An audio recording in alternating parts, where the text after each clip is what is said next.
This is Car Chronicles Extra.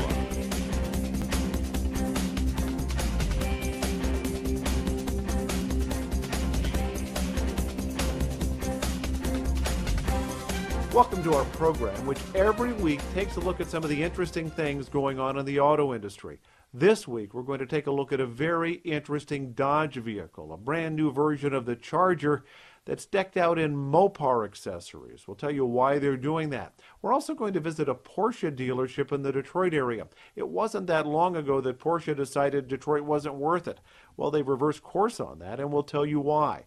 But we start with the SAE World Congress. SAE used to stand for Society of Automotive Engineers, and this is the biggest gathering of automotive engineering talent in the world.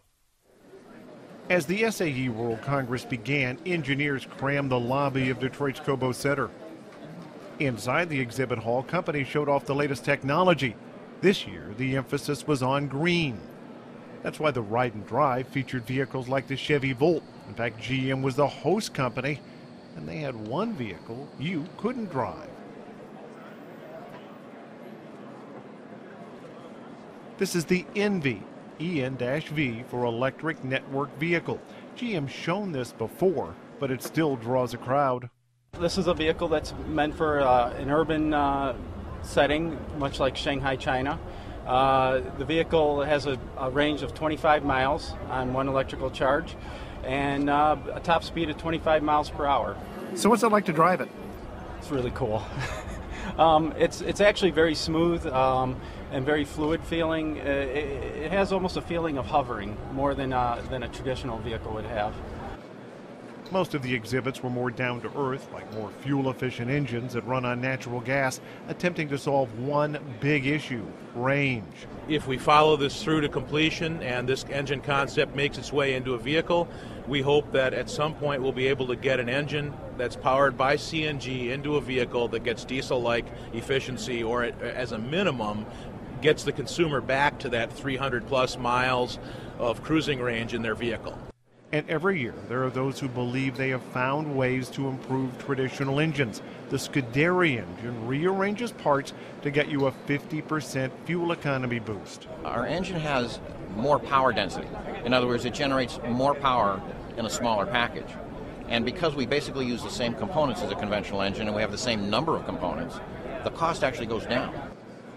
Now, we do warn you that we've seen people make lots of engine claims at the SAE World Congress over the years, but with fuel economy so important, at least one auto company will be checking this out. If they can make it work, you will see this engine in a vehicle in the near future. Down the street at the Detroit Athletic Club, the man credited with turning Ford around getting a big award. Now, ladies and gentlemen, it is my honor and sincere pleasure to present to you the 52nd Automotive Executive of the Year. And let's not forget our very own automotive rock star, Mr. Alan Mulally. Alan Mulally not making much news, saying he thinks most of the impact from the Japan earthquake will be felt in Ford's Asia-Pacific operations. He doesn't expect more impact in North America, but he also warns the story is still unfolding. Let's talk Porsche now. A few years ago, Porsche decided Detroit wasn't worth its efforts anymore. They've changed their minds. So they're adding a fourth franchise, Porsche of Motor City. It's part of the Bavarian Village complex in East Point, which includes BMW and Audi, and is owned by dealer Idle Dom. Porsche is not just a regular luxury car. It's the people who buy Porsches, they have a passion for the brand, they're emotionally involved. It's a different car than a regular luxury car like BMW, Mercedes, or Audi, because you have the people are very good emotionally about the car and passionate about the car. And I spent a lot of time with Porsche before. I grew up as a Porsche mechanic. This dealership opens in May. Dom thinks by adding Ritz-Carlton Four-Seasons style service, he can improve Porsche's market share here in Detroit. So with no further ado, let's unveil the beauty. Dun, dun, dun, dun. Chrysler is also thinking sporty as they show off a new Mopar version of their Dodge Charger. This follows up on a Mopar Challenger last year. They hope to have a Mopar version of a product every year, most likely a Dodge, because of the sporty nature of the Dodge brand. Now that we've talked about sporty vehicles, let's take a test drive of a green vehicle with kind of sporty accents.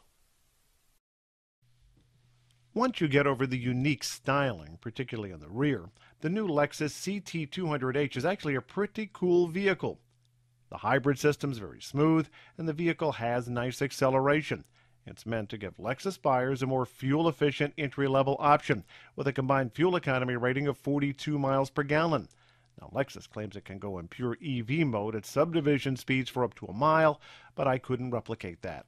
The vehicle they provided me with had ample space in the hatchback, but also an ample sticker price around $40,000. The interior is pretty nice, but it's also somewhat minimalist. The Lexus CT200H is that rare hybrid that's also fun to drive. That's our program this week. We're taking a road trip next week to the New York Auto Show, and there is a lot going on. We invite you to join us. I'm AutoBeat reporter Jeff Gilbert. Thanks for being with us this week. Please come back again.